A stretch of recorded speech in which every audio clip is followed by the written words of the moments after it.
Special event alert.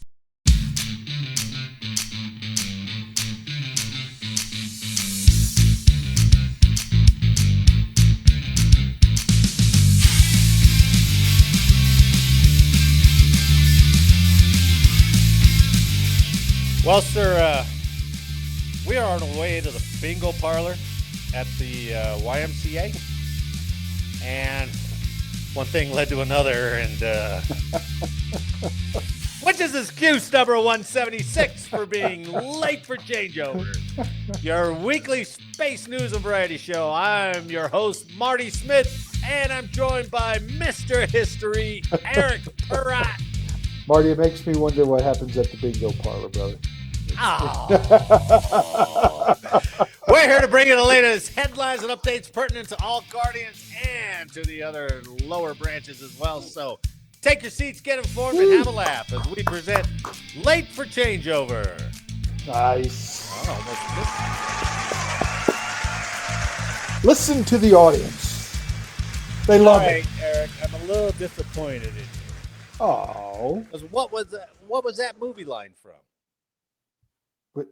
I don't know. That's that why I was said a movie line. I said I don't remember. I don't know. I was from Stripes when they were at the strip bar, and he had them all out there at midnight. They were all covered in mud.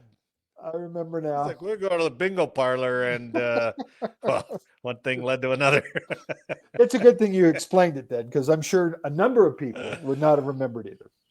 Probably nobody listening will remember it. So, anyway, good to see you, man. You too, brother.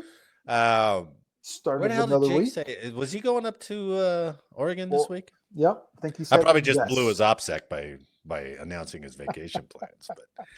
But and you're gone next week, and Jake's back next week, I think. Correct, the Mundo. He's out. All right. I think who was that friend that you played golf with? I've got to reach back out to her because she said possibly next week. I think she was traveling. She might be back. So she's with Folds of Honor. Karen Marie. So Karen Is that her Marie. name? Karen Marie. So I'll have to call her and see if we can get her in a couple weeks because I'm sure Jake would like to talk with her too. Yeah. She's a hell of a story. I asked her. I asked her if she would come on with her husband. And even like, cooler. I don't know if he wants to. So anyway. Cool. Since last week, our last episode, think about this. Roll this around. So we come off Tuesday, we publish on Wednesday, and then all of a sudden, Israel starts on crazy, right? Day 61. So since our last episode, we were at the doorstep of World War III. Then we went to, a couple of days ago, we went to a possible unprecedented peace in the Middle East. And now it just seems like we're right back to where we were for the last 60 years. It's an epiphany. What happened? The sort of peace, I guess. You know what, though? It's still historic, though, because I don't know how many years going back, the threat of Iran having a nuclear device threatening the Middle East, Israel, and us has been there for... and not one president other than Donald J. Trump has done anything about it. Other than ba ba ba ba ba ba ba ba ba ba ba ba. That's what it sounded like. Nobody did everything. And didn't Obama, didn't one of the presidents, like, I don't know what the deal was, so I shouldn't probably comment on it, but it was something where we paid them money. Well, a bunch of money. That was 2018. We had frozen some funds, right?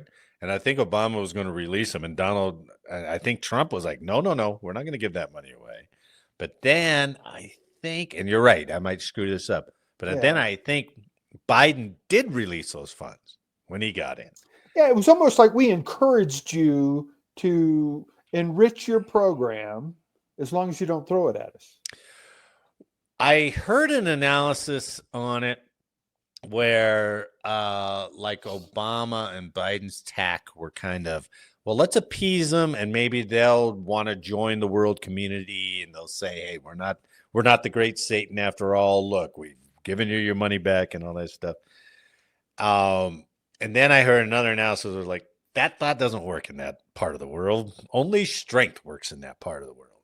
So all of a sudden now they're really close. I mean, every time before, it was like the IDF would go in there on some midnight raid, and you're like, oh, Iran stuff just blew up again. How did that happen, right? Yeah. Well, yeah, I mean, you remember a couple years back, I think we actually did a story about it where the Iranians took one of our ships and it showed all the Navy guys on their knees on the deck. Oh, yeah. You Yeah. remember that? I think, Right. I can't remember. So again, here we're going to pit your head. We're not mad at you. Right. Right. I'm like, well, it is. If this piece holds, right, which is amazing because the limited tactical mind that I have, but from all the things that I was reading and listening to, it wasn't the threat of Iran's missiles, right? It was if they tried to close the Strait of Hormuz, if they tried to close that strait, forced to take military action, then we're all in a war, right? yeah, because now you're hitting global economy. You're Yeah. hitting, I mean, the oil supply. Right. Right. And the only way to unseat them is to go in there face to face and blow them out of the water, right? Then it would be war. Then it would be easy excuse for anybody who wants to participate. Sure. Well, I know when you were in the service, and I know when I was in service, and we deployed to that little AOR called the Desert. I don't really care which country you were in at the time. As I recall, conflict with Iraq was always focused, keep it with Iraq. Iran's military is, I don't know, number 6, 7 in the world. Yeah. And we do not want Iran involved. We do not want them because everybody thought that military machine was so mighty that two fronts would hurt us, if we had to go with Iran and Iraq. So fearful of Iran has been, and now I think we've certainly portrayed them as I agree. But first, even step back further, Iran-Iraq war, right? Yeah, that 8 Iraq days was crushing them, right? Yeah. And so until they just kind of like stopped and they were like, you guys proved nothing with this war. Yeah. Iran's proxies were actually all they had, as far as I can see. Right. They're the only ones that did something. So Iran had a ton of people, but not a lot of expertise. Iraq was the one that we were worried about, right? Revolutionary Guard. Oh my God, Revolutionary Guard. Yeah. We pounded them for 40 days and rolled over them in 100 hours. Yeah. So, but I mean, you thinking back though, I know I was told on a number of occasions we don't want Iran involved in this. Sure. I mean, just because of how big the country was, the size of their military, and we just didn't know their full strength and capabilities. And we knew their leaders were committed to, because they say it. Yeah, we want to kill the U.S. We want to kill Israel. We want death to the West, man. Death to the Might as well believe them, I suppose, right? Yeah. But you're right. As these last several days have gone on, I was completely shocked when we dropped the MOPs, and it was like, oh shit! Penetrators. But now that you kind of sit back from it, and you're like, this guy's crazy like a fox, man. Trump is crazy. Just a day earlier, it's like 2 weeks. We'll see what we do in 2 weeks. It was like the next day. It's like, bang. I'm sorry. I guess I was kidding about the 2 weeks. Not to mention all the deception with the bombers and the way they did it. And I was like, wow, that's pretty brilliant. So, but then if you take a step back, even from that, and you just look at the IDF, Israel, 6 days worth of fighting, exchanging missiles, and then we control your airspace. You don't have a fighter. We've knocked out half of your missile loaders or missile launchers. Your nuclear sites are getting just not like we did, but blasted away on the surface with tomahawks. I was like, and Iran shoots, I don't know, 100 missiles at them the first day, 200 missiles, whatever. Most of them get knocked down. Yeah. And I'm like, that's literally all you have. That's all they can do. Now, here's another thought that occurred to me was that if you go back, and I wonder if Israel had this grand strategy all along, right? Because Iran, when you had Syria I can't remember the Houthis are down in Yemen, Correct. right? Hezbollah Lebanon. and Lebanon, That's and then Hezbollah. what's the third? Hamas Hamas, right? in Gaza. So they went. They I think they took out Hezbollah first, essentially, right? Yeah, pretty Then much. they and with Syria without Assad there, so they were able to take out Hamas. And you haven't heard anything from those two. Now the Houthis down in Yemen still lob an occasional missile every once in a And while, talking smack. It's mostly but smack talking. that was their third leg, and now they're like, "Okay, Iran, we've gotten rid of your proxies." Yeah. And here we come, and here they came, right? Well, and the big two, Russia and China, said, "You're Right. I You heard. keep that. You keep that. Like, yeah, we like you, but you know, Well, we're not going to step up for that. You know, you're more like a friend of a friend. You're not a close friend. You know, you're not really going to get us anything. You're not part of our NATO system. We're not coming to really. save you. No, you know. And I heard somebody go, "Well, these other countries could give Iran a nuke," and I was like, "Yeah, they could, but they haven't." Smart people. Like, I don't think they should get these. And that's all the Middle East. The whole entire Middle East is sat back going, okay, good, no problem. Well, and at the same time, if you go deeper, right, the Iranians or however that fleshes out. Please, if you're listening, don't think I'm a dummy because I am a dummy. But there's a difference between like the Arabs and the Iranians. There's a difference, like tribal wise. Persians, yeah, Iranians, Persians. Yeah, the Persians, right? Yeah. And that goes back millennia, right? There's hatred there, and it was interesting because in 11, when I was out at Al Udeid, and you're running the perimeter, and you're like, "There's a Patriot, there's a Patriot, there's a Patriot," and if you go down, you're like, "That's the only reason that they allowed us to have Al Udeid." Was because they're like, "Yeah, you can be here, but you better surround it with Patriots for us." Well, Bahrain was the same way.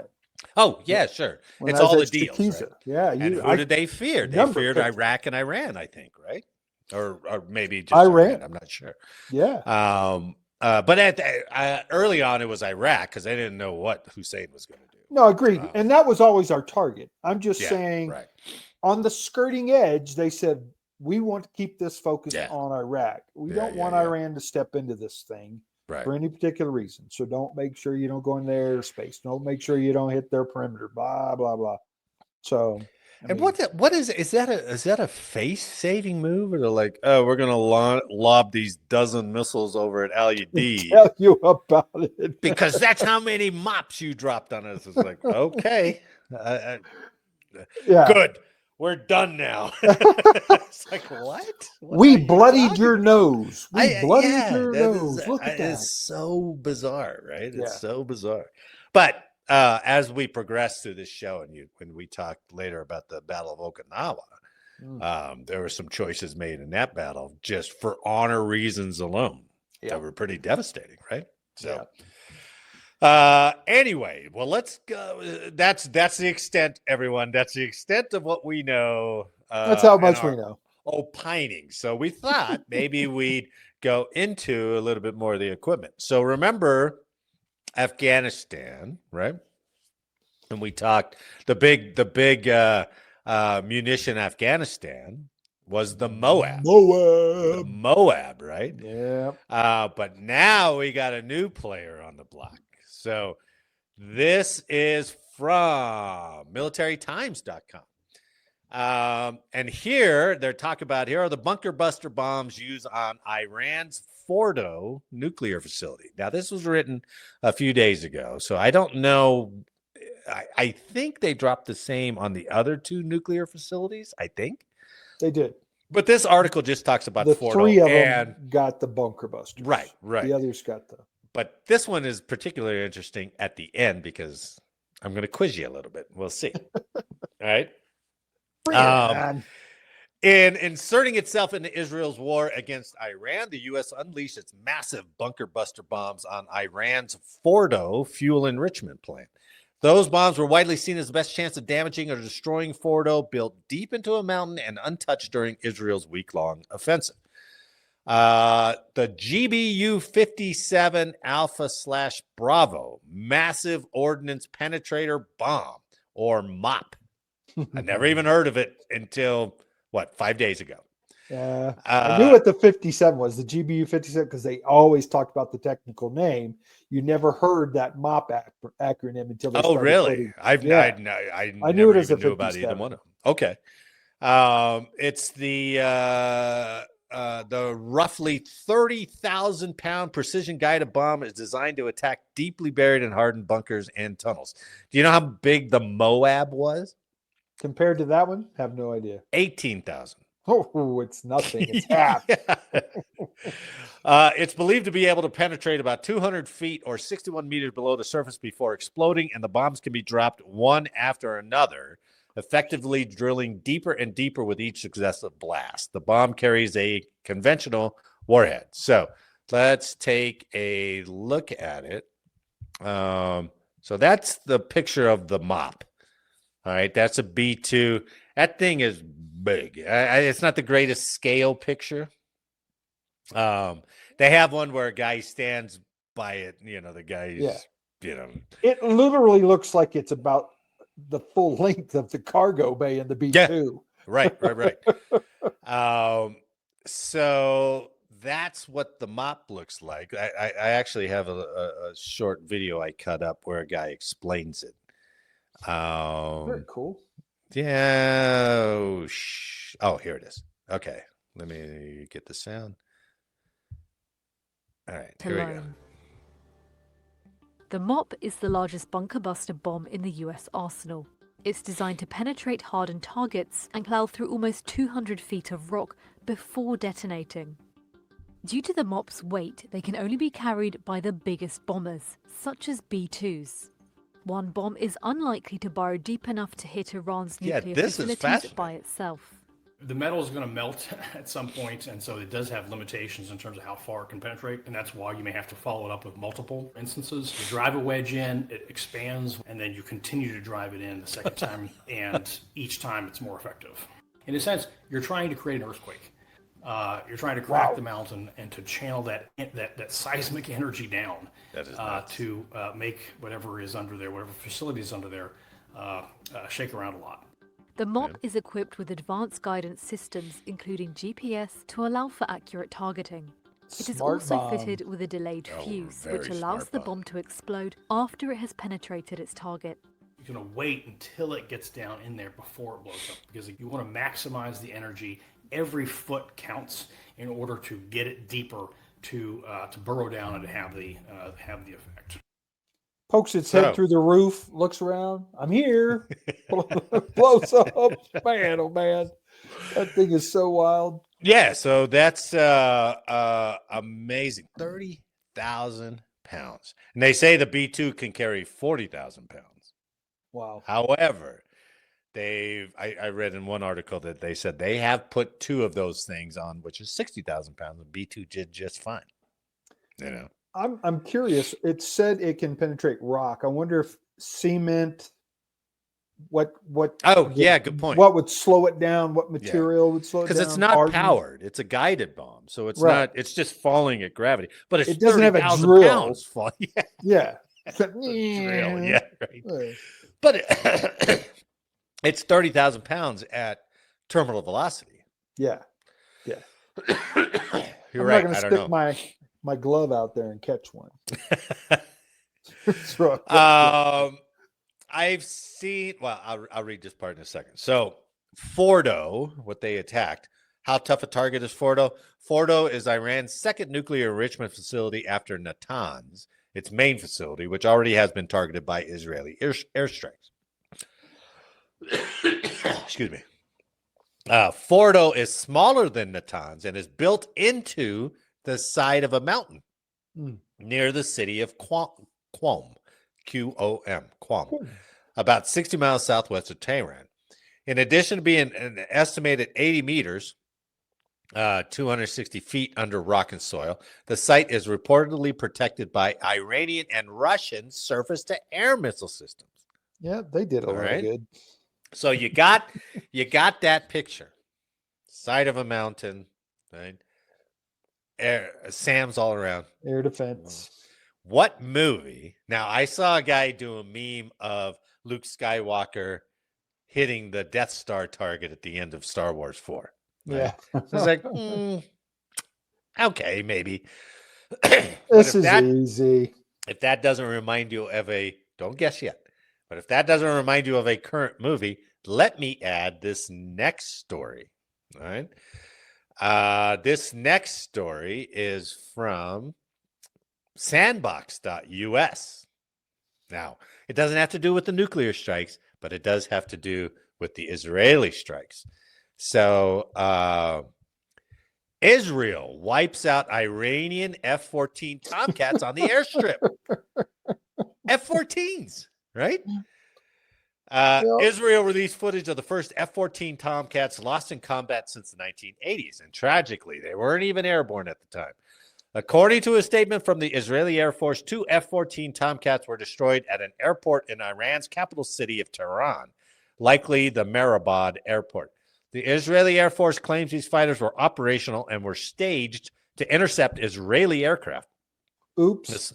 The swing-wing Tomcat served as the U.S. Navy's carrier for over 3 decades, but today, the only remaining F-14s in the world belong to Iran. There you go. So let me show you this real quick. This is their Twitter video that they released. You probably saw it, but it's very short. That's the first one. Oh, yeah. Boom. And that's the second one, right? Doesn't it always strike you whenever you see like these planes getting blown up on the ground that they're just parked helter-skelter? Yeah. Like they all pulled up to a beach party and they're just, there's no pilots are talking out their windows. Hey, what's up? Throw a cigarette. They're like, so hey, was that Tommy that just blew up? How did that work? Here's what I'm going to say. Okay. What was the name of the operation? B2 something Ours Hammer? Or Midnight Hammer? Midnight Hammer. Yeah. So Midnight Hammer was thought of, planned, and executed based off of Top Gun Maverick. Isn't that crazy? Tomahawk missiles being launched to the 14. Isn't that insane? Then we come over with Dagger 1 and 4. Yeah. But we throw in a couple of buster bunkers and we get out of this. Well, yeah, man. I'll tell you what, it does make the plot of Top Gun Maverick a little harder to believe because they're like, why don't we just do this from 40,000 feet? Why do we have to send 2 guys? I got a bunker buster or B2. Isn't that crazy, though? But you got to worry about the SAM threat, right? 40,000 are still on radar. I guess. Obviously the Israelis did much better on taking out the SAMs than they did in Top Gun Maverick. You just use the IDF, your ally, to come in and take care of the SAMs, and then you do the actual bombing mission. You got to do any dogfighting. But you're right. The Tomahawks, right? The built into the mountain, tough target to hit. Right. And they have F-14s. Unbelievable. Isn't that crazy? Planned right from the movie. Oh my God. Wow. Maybe they read it a year ago and they're like, you guys are doing this next year? Do you mind if we make a movie about it? Yeah. Like, yeah, nobody will believe it. CNN and Fox are going to pick our story up here and go, look, these 2 guys figured out where the plan came from. I mean, if you go to the end part of that movie, which was completely entertaining, sure. But they're like, how are they getting an F-14? Who has F-14s? Iran has F-14s. That is nuts. It's cool, too, because they never identified who the bad guys were in Top Gun Maverick. No. It was just... Or that the nuclear facility was built into a mountain. Yeah. And the country had F-14s. Oh, and they did have Gen 5, but they just weren't parked at the airport. Iran doesn't have Gen 5. Let me read you this part about the F-14s. Iran purchased about 80 Grumman F-14 Tomcats from the United States back in the 1970s. 79 of those 80 aircraft were delivered prior to the 1979 Islamic revolution that saw Iran pivot away from the West and toward religious extremism. Since then, Iran has worked tirelessly to keep at least some of these legendary fighters in good working condition, with a handful upgraded into what Iran calls F-14 AMs. These were modified to fly with locally sourced, reverse-engineered parts and Iranian weapon systems. So they were. So like, hey, can you 3D print me a stabilizer for this thing? 'Cause this thing is bad shape. Well, even Rooster thought, how the hell are we going to fly this thing out? It's a bag of ass, he called it. The F-14 Tomcat was among the most capable fighters in the sky in 1979, with the top speed in excess of Mach 2.4 and a rate of climb of around 45,000 feet per minute. The F-14 would leave even America's current top-of-the-line F-35 in the dust if they were to drag race, it says. Wow. Yet, as we see in this footage, it doesn't matter how good Iran's Tomcats might fare in an air-to-air scrap if they never make it off the ground. They're done. And only a few of them likely can. It says in 2006, when the United States Navy retired its own Tomcat fleet, the majority of the retiring airframes were literally fed into an industrial shredder to ensure parts or components couldn't be stolen from boneyard fighters and smuggled into Iran to help keep those capable jets in service longer. Amazing. Isn't that wild? So they think by 2020, credible reports suggested Iran had fewer than 24 flying Tomcats left at most out of its original 79. And if that video's real, now they got 22. They're gone. So was that the only fighters they had? Did they have anything over? I don't know. They just leave them parked around, I guess. But hell, Israel flew in there in Tehran, right? You would think that'd be like Way City, just like, stuff going up into the air. Not Way City, but I'm like, not sure how they went in so untouched. It makes you wonder about the capabilities of the defense systems that they have, right? That's what I was telling you. I think we really propped them up way too high than what we should have. Well, and that's what they do, though. Republican Guard was done that way. Every nation that, over the last 30 years. You're right. Panama, Noriega, they all thought he was going to be something crazy, too. Yeah. I mean, Iraq's biggest threat was chemical weapons. Yeah. And everybody had to sweat their ass off in the desert for nothing. So. And a MOP suit, MOPP. Yeah. That damn thing. Right. Oh, talk about losing weight quick in that thing. Forgot he didn't have any of those, but never mind. So, okay. Well, now we covered that. I was going to cover. Maybe we'll save Operation Eagle Claw. What kind of got us sideways with Iran in the first place? Because that was pretty interesting. But that's April, so we might have to wait till next year to do an anniversary of that. But let's do an extended history today, Eric. Because it's June 22nd, right? I even have a banner for it. So, on with history and Mr. History, Eric Peratt, and there's your banner. I like it, man. I'll tell you what, this battle was something else. No kidding. Through all the island hopping, Saipan, Guadalcanal, even Iwo, as Americans headed towards Japan, the losses were mounting, and the screaming public back in the United States were now seeing pictures of so many Americans being killed. And so when we get to the Battle of Okinawa and it turns so deadly, this battle is the one that started making Truman rethink what the invasion of Japan would look like. Let me show you this. This may help. Where's my picture? Oh, here it is.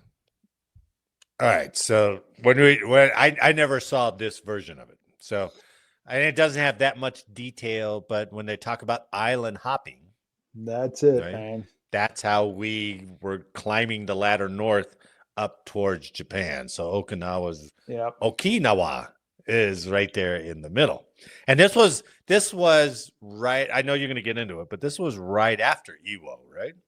Yes. Okay. Yeah. I want to identify one person before we get really started with this thing, and it was the commanding general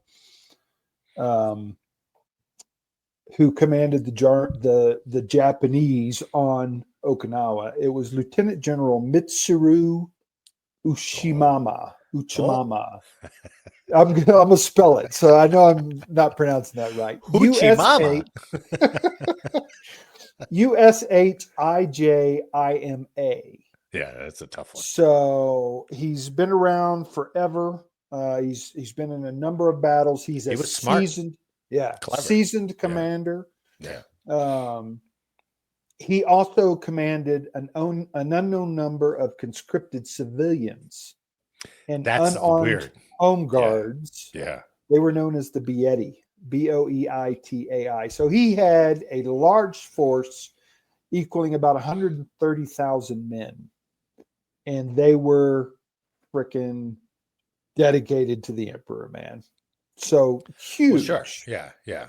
All right. So let's get some little background here. The Battle of Okinawa was the last major battle of World War II and one of the bloodiest. It was? I didn't realize it was the last major battle. Oh, wow. Yep. Like I said, this is going. And if you'll remember, I'll get to this because I think it's a very important piece for this history. Okay. So I'll talk about that in a minute. So Battle of Okinawa was the last major battle of World War II and one was the bloodiest. April 1st, 1945, Easter Sunday, the Navy's Fifth Fleet and more than 180,000 U.S. Army and Marine Corps troops descended on the Pacific island of Okinawa for a final push towards Japan. So as in Iwo, they were prepared to land and immediately be engaged on the beach. Okay. Didn't happen. Did not happen. It's an interesting piece here. As dawn arrived on April 1st, morale was low among the American troops as the Fifth Fleet launched the largest bombardment ever to support a troop landing, so to soften Japanese defenses. Soldiers in the Army brass alike expected beach landings to be a massacre, worse than D-Day. So that gives you an idea of what they thought was going to happen. And as a basic GI soldier in some kind of landing craft, can you imagine what was going through their heads? They've already heard the stories of Crazy. Normandy and everything else. Yes, right? absolutely. They're like, and now we got to do this again? Yep. But the Fifth Fleet's offensive onslaught was almost pointless, and landing troops could have literally swam to shore. Surprisingly, the expected mass of awaiting Japanese troops weren't there. So that's why I wanted to bring up the Lieutenant General commanding army of the Japanese. He said from the past island offensives, meeting the troops on the beach have failed. So he wanted to do something different. So he created a line of defense called the Shuri defense. I'm sure you've heard about that one. Sure. Midway through the island. And all he did was he had a number of troops following the actions and making sure he knew the location of the American soldiers as they came ashore. So this guy is just waiting, looking, learning what they're doing, where they're heading from, right? Crazy. Okay. As the soldiers moved inland, absolutely, man, he's learning from them. He's got, fields of fire that are intersecting now. He's got defensive positions. And like Iwo, he's got a tunnel system, unbelievable, where the Japanese can be moved unseen. So as they moved inland, American troops wondered when and where they'd finally encounter enemy resistance. What they didn't know was the Japanese Imperial Army had them just where they wanted them. Japanese troops had been instructed not to fire on American landing forces, but instead watch and wait for them, mostly in Shuri, the Shuri line, a rugged area of southern Okinawa where General, I can't say his last name, we'll just say General Ush, had set up a triangle of defensive positions known as the Shuri defense line. Okay. So now the battle is set, right? So here comes the part I wanted to tell you about. Everybody's heard of the battleship Yamato. One of the biggest battleships. It was the biggest. It was the biggest ship of World War II, right? There you go. So this thing is being sent out to meet the Fifth Fleet at sea. So now we're talking about two separate battles. You've got the sea battle of Okinawa and you've got the land battle. And this is where Japan instructed their pilots to be so extreme that they would do it with the kamikaze. Yeah, the kamikaze. So crazy. On April 7th, Japan's mighty battleship Yamato was sent to launch a surprise attack on the Fifth Fleet and then annihilate American troops pinned down near the Shuri line. But Allied submarines spotted the Yamamoto and alerted the fleet, who then launched a crippling air attack. The ship was bombarded and sank along with most of its crew. So the Yamato is gone, right? After the Americans cleared a series of outposts surrounding the Shuri line, they fought many fierce battles, including clashes on Kakuzu Ridge, Sugarloaf Hill, Horseshoe Ridge, and Half Moon Hill. So this just gives you a small idea of how big the Battle of Okinawa was, that they had these little individuals. Torrential rains made the hills and roads watery graveyards for unburied bodies. Casualties were enormous on both sides by the time the Americans took Shuri Castle. In late May, defeated but not beaten, the Japanese retreated to the southern coast of Okinawa, where they made their last stand. Hold on a Meanwhile, second. Let me add this. Okay. So that's not a detailed one, but that's the island of Okinawa. The red arrows where they landed. And then what the army, I think, turned north, and then the Marines went south. Yeah. And so they pushed them all the way down to that lower southern peninsula, right? Yeah. The Marines had the big thing at Naha. And once they cleared Naha, right. Everything south went down. Now, it's and funny the because Japanese were essentially like doing a delaying thing, right? They were fighting but pulling back, and making it miserable. Yeah. And because the Shuri line, which ended up being called the Shuri Castle, it was just so torrential. You know, you had bunkers and pillboxes, and then intersected fields of fire. Nobody could move to get up this thing. It was freaking ridiculous. And you mentioned all those battles, but Hacksaw Ridge was in there, right? That's correct. I was going to say that one. Or did I jump ahead on you too much? Well, a little bit, but not bad. Sorry. Okay. Carry on. Throw it in, man. So, in the meantime, at the same time, Japan's Navy is pulled up, and the kamikaze suicide pilot became Japan's most ruthless weapon. And I've got some numbers for you, so you're going to love this. On April 4th, the Japanese unleashed these well-trained pilots on the Fifth Fleet. Some dove their planes into ships at 500 miles per hour, causing catastrophic damage. American sailors tried desperately to shoot the kamikaze planes down, but were often sitting ducks against enemy pilots with nothing to lose. So here's the result. During the Battle of Okinawa, the Fifth Fleet suffered 36 sunk ships. God bless, man. Mainly a lot of support stuff. You had 368 damaged ships. 4,900 men killed or drowned. 4,800 men wounded, and 763 aircraft lost. That's amazing. So you're wondering how the Fifth Fleet even survived. Yeah, I didn't even realize they had that many ships. The onslaught. Yeah, it was terrible. I saw something on a documentary where some of the sailors were saying they were coming, like the kamikazes were coming like 10 at a time. Yeah. You know, yeah. It wasn't just like one or two and we'd shoot them down. There were so many they couldn't shoot them all down. Yeah. In fact, the battle, actually, I wrote myself a note here. They talked about became the Rain of Iron.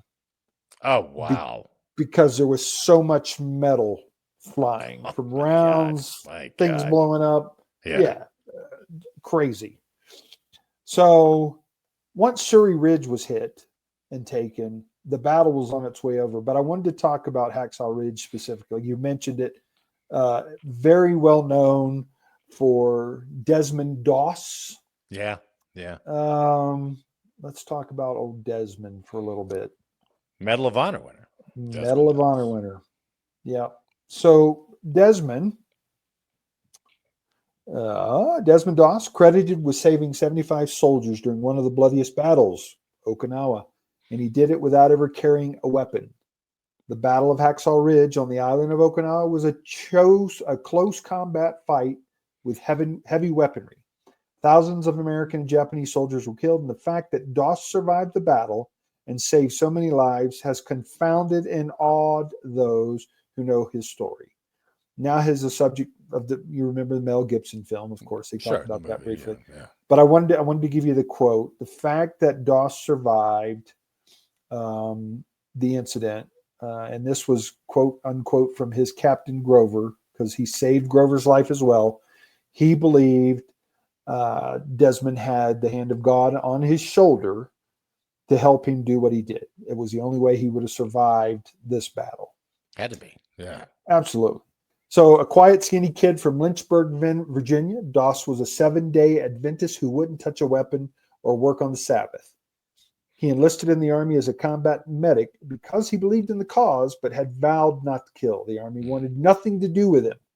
He just didn't fit into the Army's model of what a good soldier would be, said Terry Benedict, who made a documentary about Doss called The Conscientious Objector. The Army made Doss's life hell during training. It started out as harassment, and then it became abusive. He interviewed several World War II veterans who were in Doss's battalion. They considered him a pest, questioned his sincerity, and threw shoes at him while he prayed. Nice guys, huh? Jesus. They just saw him as a slacker, someone who shouldn't have been allowed in the Army, and somebody who was their weakest link in the chain. Yeah. Doss's commanding officer, Captain Jack Glover, tried to get him transferred. In the documentary, Glover says Doss told him, "Don't ever doubt my courage because I will be right by your side, saving lives while you are taking lives."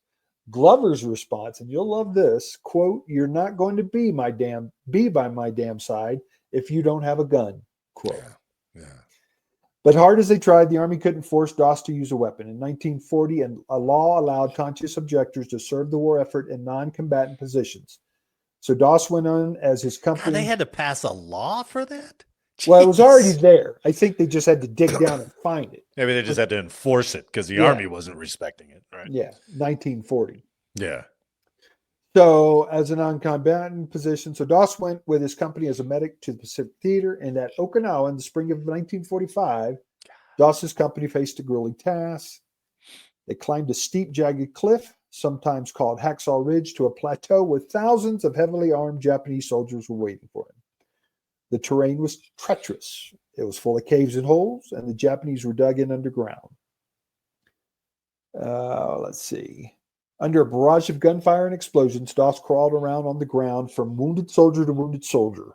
He dragged severely injured men to the edge of the ridge, tied a rope around their bodies, and lowered them down to other that's medics wild. below. Yeah.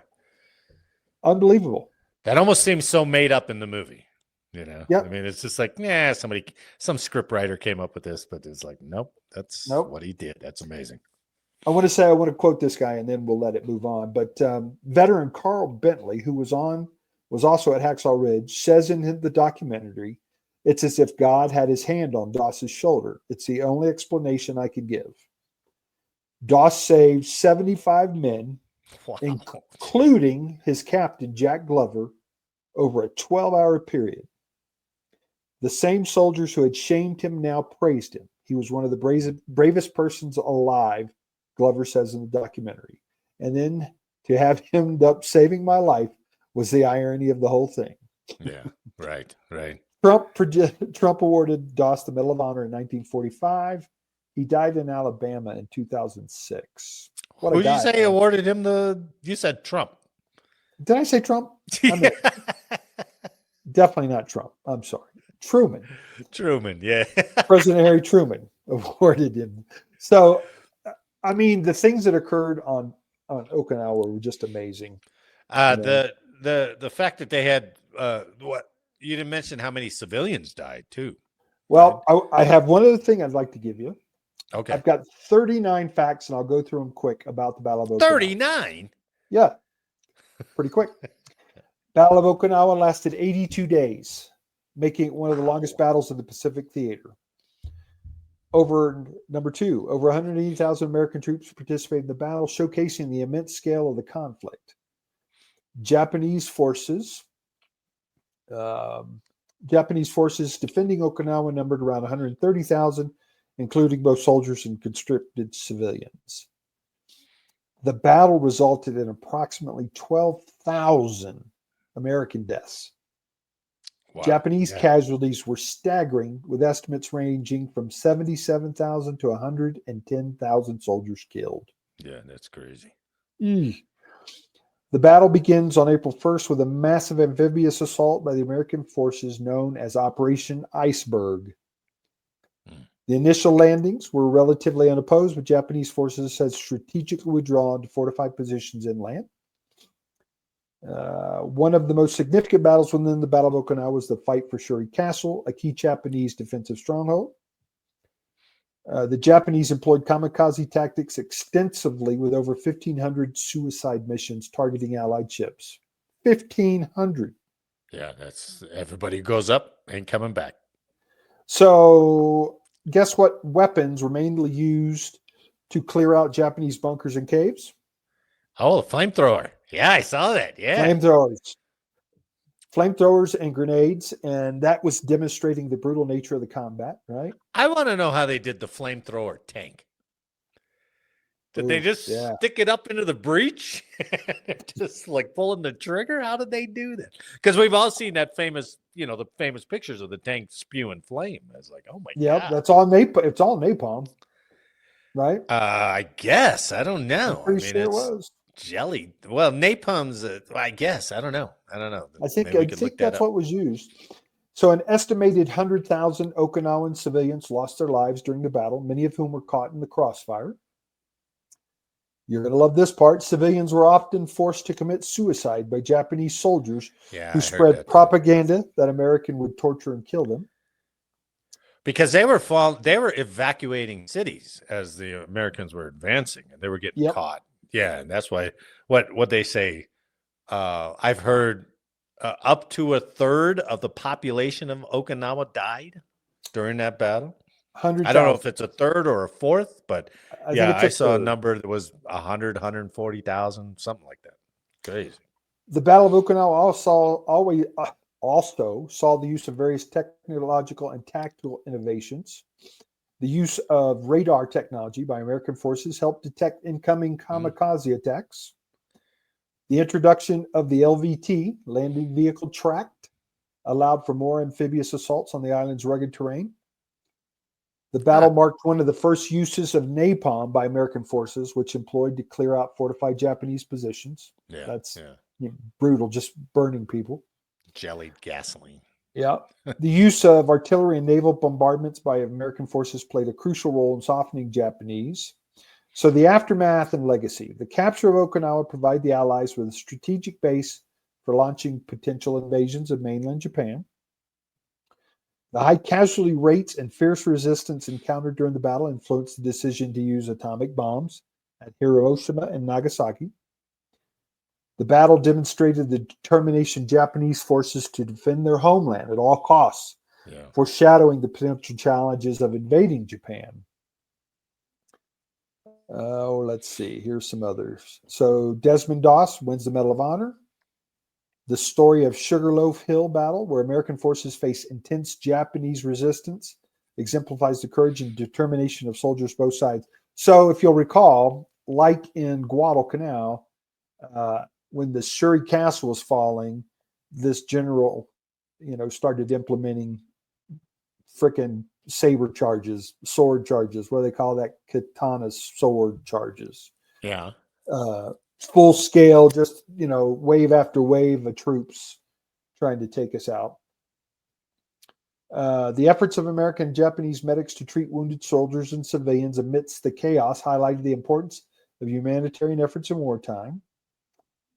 Let's see. Eric, you got to give me more exciting facts. I can't go 39 more of these suckers. All right, I'm going to give you the last one. The Battle of Okinawa has become a symbol of the broader struggles and sacrifices experienced during World War II, resonating with people worldwide. Kind of a boring. Very good. I thought it was interesting too, because one of those articles had, and I think they have made I think it's called the Cornerstone of Peace Monument at Peace Memorial Park in Itoman, Okinawa. Okinawa. So they have like their own wall.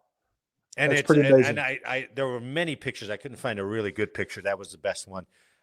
They do what we do on the Vietnam Memorial, right? Yep. They're tracing their names. But these panels are like everywhere, obviously. I mean, what did you say? 100,000. But the military alone was what, 60, 70,000? But the civilians, Yeah. geez, 100,000 civilians. So I don't know whose names are on the wall. I probably should have had researched that a Looked little at bit. that. But in this park, they have, something that's very similar to the Vietnam Memorial. So, it's very cool. And they've got descendants, obviously. Well, they celebrate it annually, correct? That's every I year believe they'll so. celebrate Yeah, I believe so. So and relive the war. pretty astounding. And I never really knew anything about Okinawa. Well, I certainly didn't know it had the impact that it did on the war in the Pacific. I mean, that thing created a lot of, all right, guys, we can't do this anymore. We need to do this. This isn't working. What you were saying. I remember just discussing the nuclear weapons. They were like, well, if we invade Japan, mainland Japan, we're going to take estimated this many casualties. I didn't know the basis for those casualty estimates were from Okinawa. Yeah. I mean, that is based on the brutal engagement, man. It was just horrific. And you got Iwo right before that? Yeah. I mean, Yeah. golly. Well, and if you recall, the battles were coming into people's TV rooms now. You saw the newsreels coming back, and you saw, sure. Yeah. military guys half. Well, they were on the military movie tone news, right? They were getting it when they went to the movies, right? Yeah. So, Wow. That was cool. And June 22nd was the 80th anniversary. Yep. 80th anniversary. Yeah, we shouldn't forget this stuff. No, so. That's huge. Well, that was a gem, except for your 39 facts, which was come on, you gotta speed that up. Okay. I'm going to highlight the ones I want next time. Good. Do it. Because that's what I do with the stories. I just take certain pieces out of it and then I rearrange them. Well, I actually wrote notes. Oh, look at that. Yeah. That's almost a 3x5 size piece of notebook paper. Jake would be so proud of you. Just highlight a few notes here, man. I got it going on. Oh, and by the way, one more point. The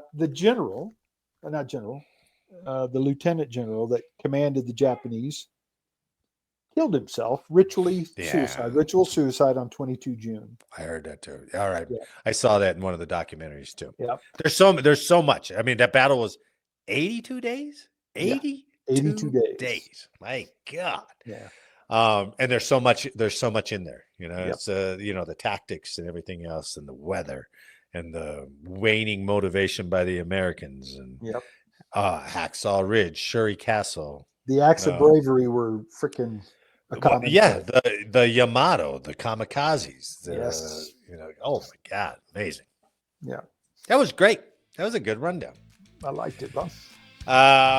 Should we call it a show? I think that's a good one. Depper. Jake, we love you, man. Look forward to seeing you next week.